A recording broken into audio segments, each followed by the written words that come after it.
Subscribe करें और bell दबाएं ताकि कोई खबर रह न जाए। आप क्या देख रहे हैं, सूरत-ए-हाल कहां जाएगी? क्या आदम एतमाद की तहरीक दोबारा आएगी? इस पूरे एक्शन को गैर आईनी करार दिया जाएगा? How do you see the situation Arif साहब?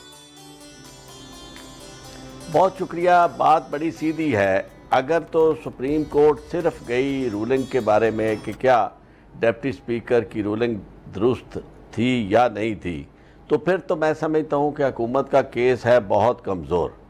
और अगर हुकूमत का ये मौक़िफ़ कि ये बैरूनी साजिश से कनेक्टेड है, ये रेजोल्यूशन जो पेश की गई है, मोशन जो पेश की गई है हाउस में, और इसको अगर सुप्रीम कोर्ट ने इस तरफ तवज्जो दे दी, और जिस तरह आज दो चीज़ें बड़ी इम्पॉर्टेंट हुई हैं जो आउट ऑफ कोर्ट हुई हैं।